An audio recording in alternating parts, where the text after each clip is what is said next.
How to transmute negative energy. You are a magician to transcend moments of despair and bounce back from the most burdensome of trials. Realize and accept yourself as such. This is an empowering concept which may require a bit of reprogramming of your mind. Although claiming the role of victim is accepted and even encouraged by our society, the process of reversing this stifling conditioning does not have to be difficult. But note, victims tend to make things more grueling than necessary. If you are used to playing this role, bring awareness to the ways you may attempt to self-sabotage yourself. This requires a level of honesty and consciousness that may be unnerving. Purge.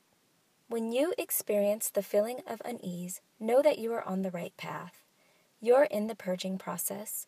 It's a funny thing how our bodies almost immediately respond to tainted food, but our minds and spirits are able to consume tainted ideas for years, entire lifetimes even.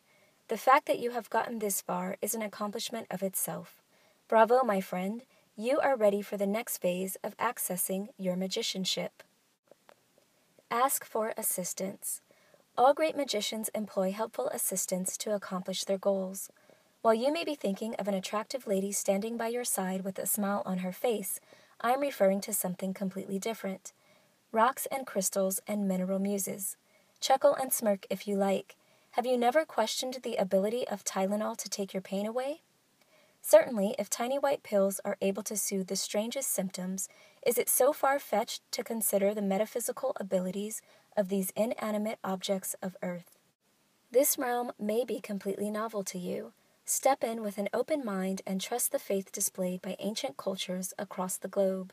At one time, warriors adorned themselves with carnelian neckpieces, which they believed brought them courage, power, and assisted in the defeat of their enemies.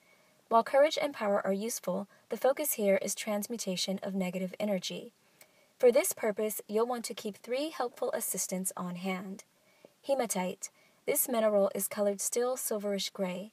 It absorbs and dissolves negative energy. Black tourmaline. A glistening black crystal which brings you good luck and happiness while simultaneously blocking negative energy. Clear quartz. The translucent white crystal is an amplifier and master healer. It boosts the effects of other crystals, minerals, and stones, and draws off negative energy. The closer these are to your person, the more powerful they'll be. Wearing them as jewelry, slipping them in your pocket, and sleeping with them under your pillow are some of the best ways to access their energy. Personally, I do all 3, sometimes in combination. Keeping a jar of crystals on your desk is also advisable. Turn off, tune in. Time heals all wounds. I'm sure you've heard those words at least 1,000 times. You may interpret this as months or years which need to pass before getting over something, but have you ever considered making the choice to heal almost instantaneously? Space and time are illusions of perception. To set the pace of recovery, intentionally put space around an unwelcome experience.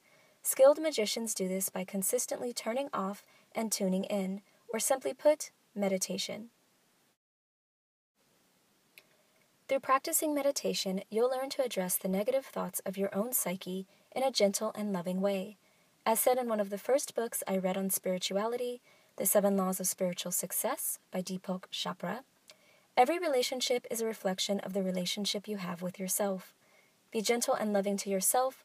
No doubt you will be gentle and loving to others. Thanks to technology, developing a regular habit of meditation is just a download away. Several apps are available which will ease you into this place of peace.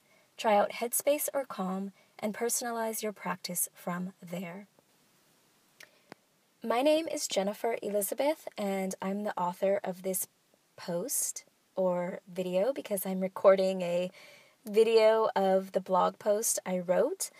The next section is getting personal, and if you read the post, I write about why I wrote this post.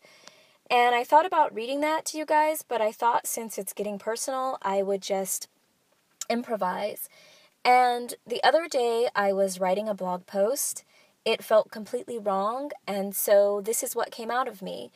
I was going through a stressful moment, maybe actually even a stressful week, and I felt like I had overcome so many obstacles with grace, and then it was just like the straw that broke the camel's back, and I just got frustrated, and I started getting, I won't say angry, but I started getting into that victim mode, and I was resisting it. I was trying not to go there. I got up from my desk, I walked outside, and a chill hit me. And in California, our weather has been like extremely warm. It's November, and we just had our first rain 2 days ago. So the air was chilly. I walked outside, and it was like, whoa. It woke me up, and it reminded me that there are seasons. And this is easy to forget because I'm a Californian. The weather is pretty much always the same in lizard land. And I just sat there. I sat on a bench and kind of rocked myself and went back inside, went to my desk, and this is what I wrote. And one tip that I did not include in this post, one of the most helpful things I would advise for transmuting negative energy is to do something to help someone else. And by the end of the post that I wrote, I felt so much better. I'm not going to lie and said I felt like, rainbows and cotton candy, but I felt like, wow, this experience of negative energy that is being thrusted my way, I really feel like I have transmuted it because I've turned it into something that not only helps myself, but will hopefully help you. So I hope you find this useful in some way. If you want to read the actual written part of the Getting Personal section, you can click the link in the description box and go to my blog, which is glossyqueen.com/blog. And you'll also find links to different resources that I mention in the piece. So thanks again for tuning in, and I hope you guys are able to make this useful for yourself. Until the next time, ciao, ciao.